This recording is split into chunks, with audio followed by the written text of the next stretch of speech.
you won't learn. Sometimes, like I've said, the greatest way to learn life is by seeing other people who are making it in life. Then if you want to ask, what do you do? How are you managing it?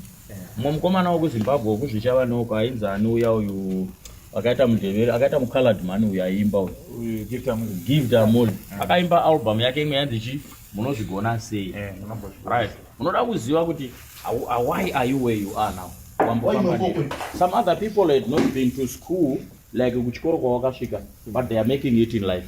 Some other people have been to school to a lower level than the level that you reach, but they are making it in life. How are they making it in life? It's not just in school, it's education that made them. You know, their education in the schooling is very different things. Some other people that are educated, but not in school, they can make it in life more than the school people. It's true. Because they were educated, they can go to mari. See, ukaona mapostora achita mari kana unaona mapostora vachita mari. Usafunga kuti they are schooled. No, they were educated because they were given a training on how to do the thing. Ausvike pamba pompostora ukashaiwa babaka ukadzoka uchiti mugomo wacho hauna kugadzirwa ndasvika baba vacho vasipo. Vanobvunza koka mwana kacho. Kamkomana kacho nakatomboda kutondibvunza but ndangoona kuti andiwesi time naye because munhu andavinga chaichaendi baba vacho. Unozviruza man. You must learn. There are other people who had been taught life. Now they know life. Katarisa Muranda ni mapostora wa Mwari, he was not highly educated. He got learned or schooled later. The first thing that made him to achieve in life was because he was educated, not schooled. We are talking of him, he is now a professor. But chi chakatanga vasimuka vakabudirira in life. Vasati vaenda kuchikoro kwacho. Saka vaibudirira sei vasina kuenda kuchikoro. Amwana obva ongotanga because vakadanwa naMwari. Because saka unofunga kuti sisi tisina kubudirira tina kudanwa. Vakadanwa but we are not educated. We were schooled, we went to school. Now because of school you cannot make it in life. So to be educated you get the edge part with your friends. Muchitoonana nawe vanhu vari panapa vane zvavari kuita and they are surviving different levels. Saka iwonenge wakamirira tichaona pastor vachivhura bhaibheri tatenda vambovhura bhaibheri pastor vacho vangatori busy kutotaura zvavachitodya nyama angachibhadhura zvavo nyama kutobhadhura nyama yako kochitori chikoro apa tatombokuudza kuti magocherwo evhorosi next time hauiti seziflame pavhorosi apa uchigocha because nenga wakuziva kuti vhorosi haidi kubayo kabayiwa kangobuda mvura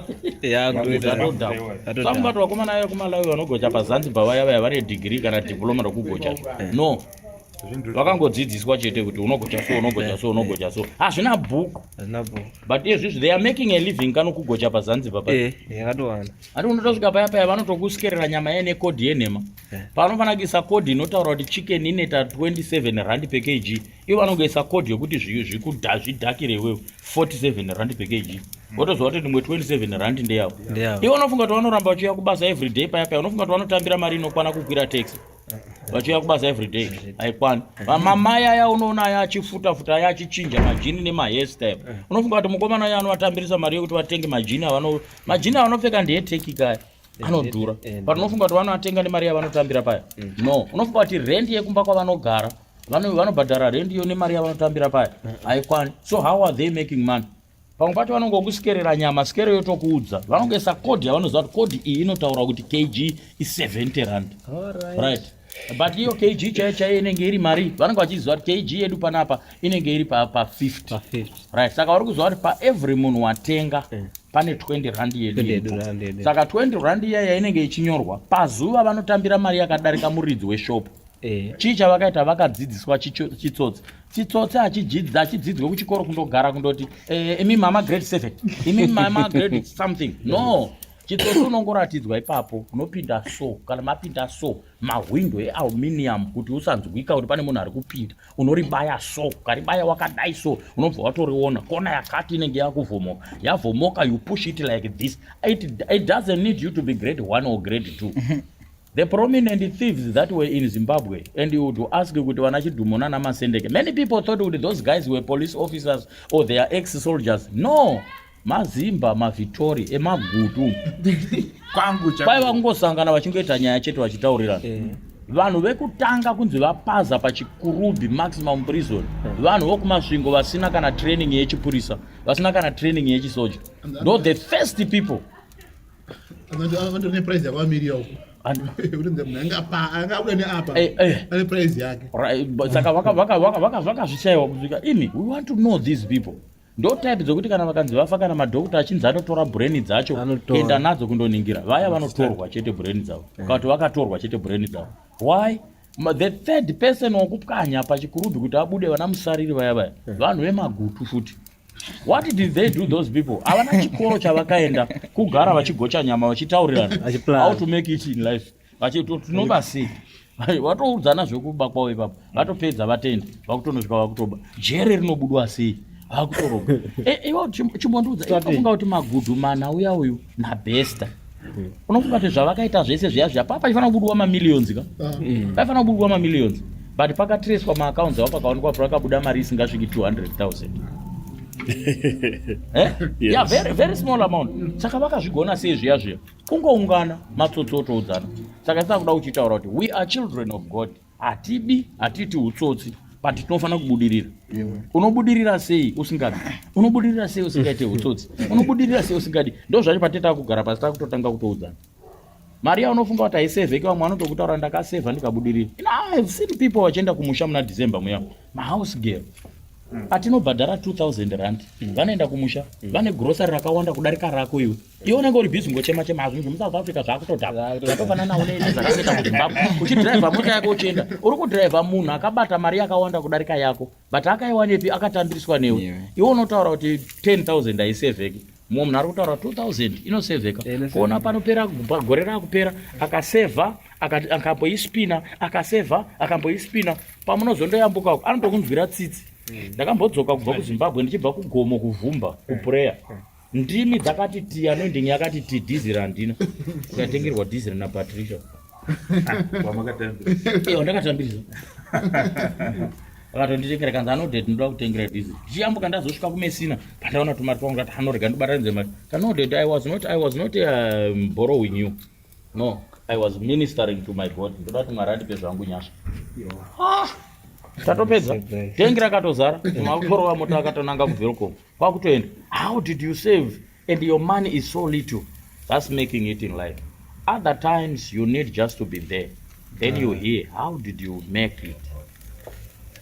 Ndakagara pasi nomwe munhu achimbondibvunza kanzi I am patient today I'm not in a hurry tell me pastor you are earning 4,000 a month we know your money kanzi dzimwe dzacho tiri mufinance ka matare efinance hamupindi ime mufinance you are not a member but tinoziva mari yamunotambira vana venyu vanoenda kuchikoro tinoziva fizi inobhadharwa naAbija tinoziva inobhadharwa naAbia kuti mari yachona inosvika 6,000 a month imi munotambira 4,000 kana tikati love offering pachechi pedu hatisatambokupai kana 1,000 kanzi ende tinochizotarisa kuti yamunobvisawo offering imimi yacho inogona kudarika 1,000 pavhiki saka mari yacho mune maiwana sei nokuzoendesa vana kuchikoro ende chandoda kunyanya kuziva hazvi zvokuchikoro hazvo ndoda kubvunza mota makaiwanepi makatenga sei mota pandakatanga kuzomurondedzera kuti no I started the journey yekutengesa chibage chakaita sei ati green mills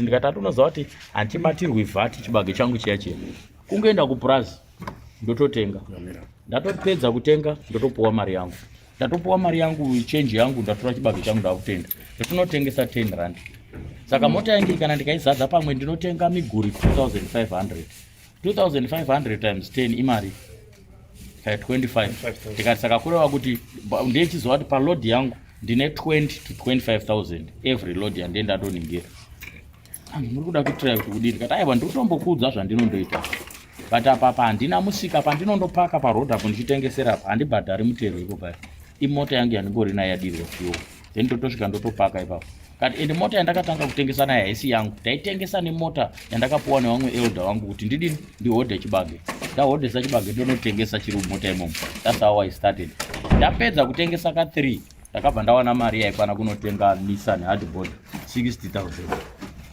chibage ichi kana ndaizoda kuinyora panumber plate kuiprivatizer ndaigona kuinyora kuti green mills kana chibage ndatopedza right? Izvozvo hazvidi kana grade 7 kaizvozvo. Ndo pandakatanga kudzidzisa 7 vanhu vomuchechi medu. Enda kunonzi kuBegasport undoona mari yavari kuita nechibage.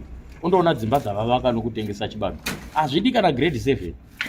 Chimwe chacho hazvidi kana mapepa anonzi ma-legal documentation.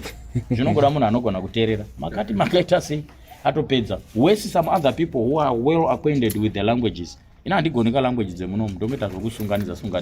Manje umwe wacho wandakadzidzisa muNdebele. Saka anenge akutotaura chiZulu manje. Wobva wachitanga kutaura kuti Zulu power.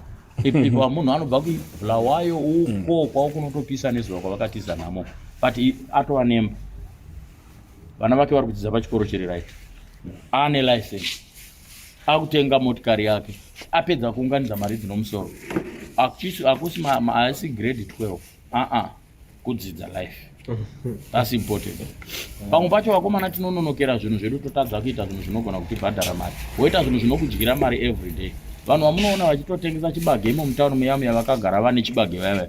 Ukangochiona chakavata uchingoverenga minimum 10 rand chibage chavo. But they don't sell for 10 rand zvavo. Ani chibage chavo chinoita ma 15 17 kusadera ku 20 rand. Saka vanenge vakatounganidza gomo remari ipo paya paya. Iwo ndo unofunga chinombohodwa mari. Chibage achihodwi more than 5 rand. Vanohodha less than 5 rand kumapurazi. Istai hodha 3 rand. Tonosvika tonotengesa 10 rand or 15 rand. Ona ziprofit racho. Ndere munhu asina kana kudzidza chai. Asinaenda kuchikoro. Nangwa chinhu chawatenga 3 rand woita 15 rand. Chinhu chawatenga 3 rand unosvika unoita 17 rand. But people would buy. Vachitotenga tatosimuka. Iye zvizvi tinenge chitotaura kuti kuno kwataya kunoda kuti takafunga hamana chibage chacho kunyange ndikada kuchiwana. Achidi munhu wakadzidza, you don't need 5 O levels kuti uhodheserwe chibage papurazi. Boss muridzi wepurazi racho haana kana kutombosvika grade 10. That's what is happening. So life inongoda kudzidzwa kubva kune vamwe. Then you make it. Isusu tisu marombe aya anonzi marombeka. But ke zvino kana tikaenda kumusha manje vanovhunduka. Ende kana vakaona mota hombe ichipinda muvillage, vanogara vakuudza mwana wepa makombe auya. Chinda ndaona zimota rakadai. Vanobva vatiziva kuti zimota rakadai. Saka uya anoita zvechifundisi ndiye auya.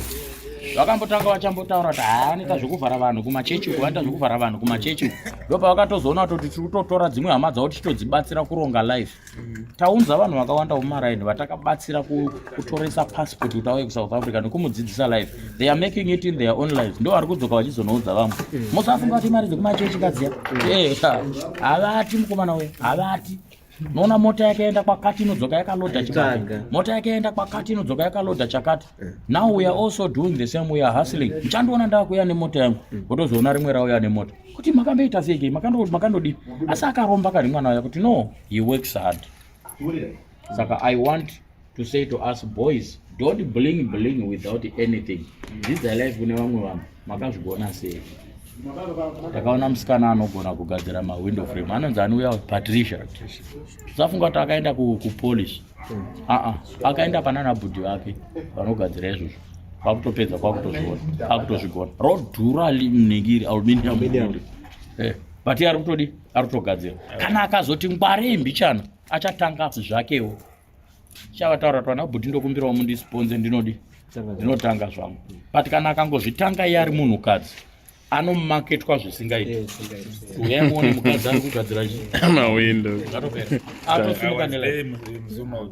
Anotoweredha nokutoweredha kwacho. Right. Apedza kavozwa. But usafunga kuti akaenda kuPoli akaoda. Vanabhudhi vake. Munenge muchiita sei kuti munenge muchidai? Munenge muchidai. Right, vatopedza. Chimboita tuone. Hausaenda uko mani unoenda uko kudai ruoko rwako runongohuta zvisina basa. Ike zvino ruoko rwacho haruchahuta. Ratova rimwe gandanga runotozvigona. Pane vamwe bhudhi vanenge vakamirira. Handikazongoti kana mari yacho ngoti mafanzi ndiye anenge achingonetsa. Ndikazowana mafanzi. Ndichazodaiso ndikazowana mafanzi. Baba musamirira mafanzi. Chingoendai kune vamwe vanozvigona. Vakuudzei kuti vakazvigona sei. Nevanhu vari kungotora madomasi mabhokisi apa panhikipeda. Panapa panozichipa makmeni peda. Vapedza ipapa votoenda kuna kostere kuyakwe. Votongonosvika votomira pane chimwe chikona kuita kunge pane kwaari kuda kuenda. Izvo ari kuziva ndakamira pakona isiri yangu. But vanhu havaregi kutobvunza box imari. Vototaura kamari kachona vatopedza. Iri box iri mari vaitoda. Votozoona uyu munhu atodzoka atova nekamari kacho. other people are making money simple ways. Yeah, simple. But isusu unenge uchingotaura ngoti ndikazowana kamari chandoda zvangu kutanga ndaenda kuchikoro chandoda inini chandoda kutanga ndaenda kuchikoro. Time is moving, musoro uri kutochena, ndebvu dziri kutowanda. The next thing watova chibaba wakutobvarura t-shirt kuti mwana awane napkin. Life yatoguma yatodaro watonyura, you have already failed in life. So I can learn from others. Other people made it. Now, if other people have made it, you can also make it. That's how it happens. That's how other people are doing it in life. And you can do the same and make it in life and become somebody. So it's not about, some other people, they will tell you, I need money to kickstart myself. You don't need money to kickstart. You need information. Other people must just tell you, life is done like this, life is done like this, life is done like this. Then you go your way, you do your life. But you have already started yourself. Now you know what to do. We have got people who have been to school, but if you ask them, what are you able to do in life? Nothing. Have you ever been to school? Yes, I've been to school. I've got a diploma. But how much does a diploma give you? Nothing. But people with information on how to run life, they are going somewhere. So I want us to know, when we are boys, when we meet, don't